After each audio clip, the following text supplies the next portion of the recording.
কিন্তু যখন তাদের উপর হামলা করা হয়েছে ওই 1-1.5 ঘন্টা কোন পুলিশের ফোর্স শাহবাগ থানার অভ্যন্তরে দেখা যায় নাই। সুতরাং এটি একটি রাষ্ট্রীয় কাঠামোগত পরিকল্পনা এবং এর মাধ্যমে তাদেরকে অবরুদ্ধ করে রাখা হয়েছে। ভাই, আমরা কাউকে পাচ্ছি না, আমাদেরকে মেরে ফেলবে, আমাদেরকে বাঁচান। এরা আমাদেরকে মেরে ফেলবে, আমাদেরকে বাঁচান। আমরা তাৎক্ষণিকভাবে আমি ডিসি রমনাকে ফোন দিই যে আমার শিক্ষার্থীদেরকে মারধর করা হচ্ছে, আমাদের শিক্ষার্থীদেরকে মেরে ফেলা হচ্ছে, মেরে ফেলার চেষ্টা করা হচ্ছে, আপনি তাদেরকে উদ্ধার করুন। তিনি জানালেন তিনি থানায় নাই এবং থানায় কোনো পুলিশ নাই।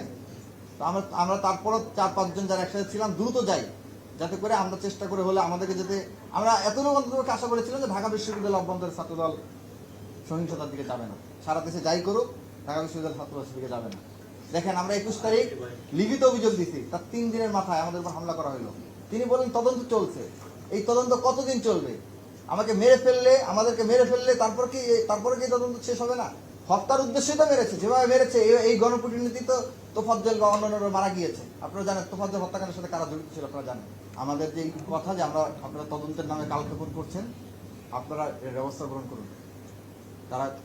তারা কোনো সুদুত্তর দিতে পারলেন না এবং হামলার ঘটনায় তারা একটা তদন্ত কমিটি গঠন করেছেন, বলছেন 48 ঘন্টার মধ্যে এই কমিটি রিপোর্ট দিবে। 48 ঘন্টা ইতিমধ্যে অতিবাহিত হয়ে গিয়েছে, অথচ তারা সেই ব্যাপারে কোনো কথা বলতে পারছে না।